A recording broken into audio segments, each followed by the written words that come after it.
اس سے پہلے آیات کے اندر اس بات پر روشنی ڈالی گئی کہ اللہ تبارک و تعالیٰ نے متقیوں کے چند اوصاف کا ذکر فرمایا۔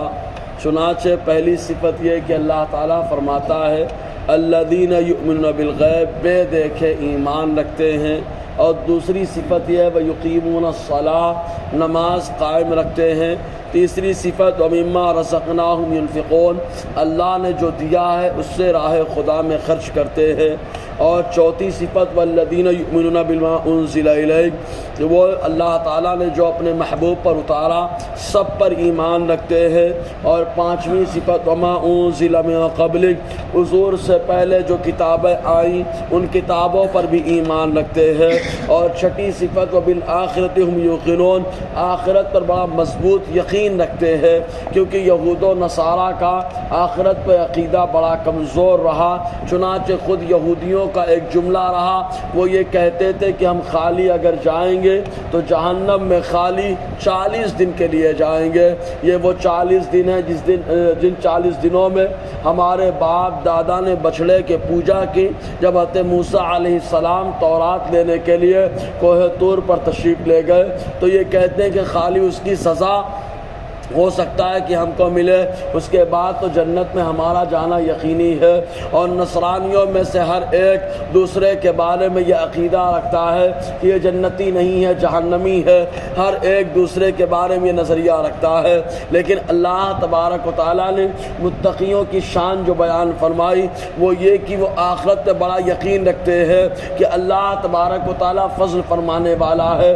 جو ایمان والا ہے تو اللہ تبارک و تعالیٰ اتنا کریم ہے، اگر وہ چاہے تو بغیر حساب و کتاب جنت میں اس کا داخلہ فرمائے، اور اگر اللہ تبارک و تعالیٰ اپنا کا جو ہے عدل دکھائے تب ایسی صورت میں ایک ایک معاملے کا حساب لے۔ تب ایسی صورت میں حدیث پاک میں خود آیا، حضور صلی اللہ علیہ وسلم نے فرمایا کہ جس کا حساب لیا گیا وہ پھنس گیا، مطلب وہ حساب دینے میں آدمی پریشان ہوگا۔ تو جو متقی اور پرہیزگار ہے یہ 6 خوبیوں کے حامل ہے۔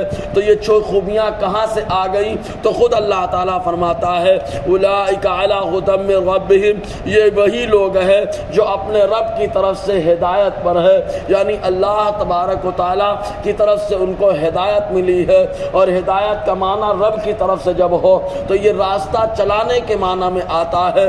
تو اللہ تبارک و تعالیٰ خود جن کو راستہ چلا رہا ہو تو ان کا منزل مقصود تک پہنچنا لازم و ضروری ہوگا، کیونکہ خلاق کائنات خود ان کو راستہ چلانے والا ہے۔ تو یہ متقی پرہیزگار وہ ہیں جن کو اللہ تبارک و تعالیٰ نے خود ہدایت دی، خود راستہ چلایا۔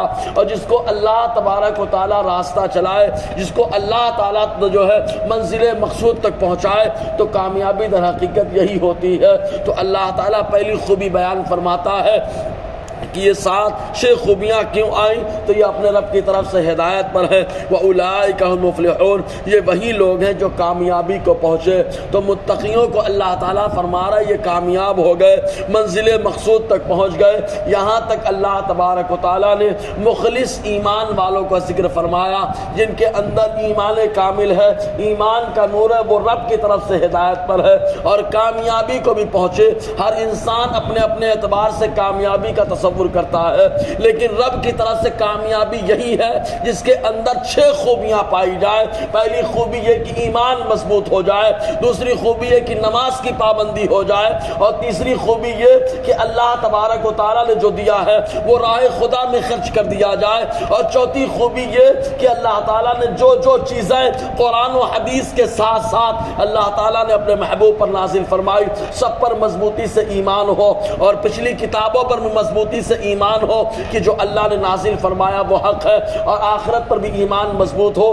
کہ سارا دار و مدار تو آخرت پر ہے، کہ بندہ نیکیاں کرتا ہے اس لیے تاکہ آخرت میں اللہ تعالیٰ صلہ عطا فرمائے، بدلہ عطا فرمائے، تو آخرت کی ایک ایک باتوں پر ایمان ہو جائے۔ وَأُولَٰئِكَ هُمُ الْمُفْلِحُونَ، جس کے اندر یہ باتیں پالی جائیں وہ متقی پرہیزگار ہے، اور جو متقی پرہیزگار ہے اللہ تعالیٰ فرماتا ہے اولئک هم المفلحون، وہی کامیابی کو پہنچا۔ اب اس کے بعد اللہ تبارک و تعالیٰ نے ایک آیت کھلے کافروں کا ذکر فرمایا، اور اس کے بعد پھر منافقین کا ذکر رکھا اللہ تعالیٰ نے۔ انشاءاللہ گفتگو رہے گی۔ اللہ تعالیٰ ہم سب کو فیضان قرآن، برکات قرآن سے مالا مال فرمائے۔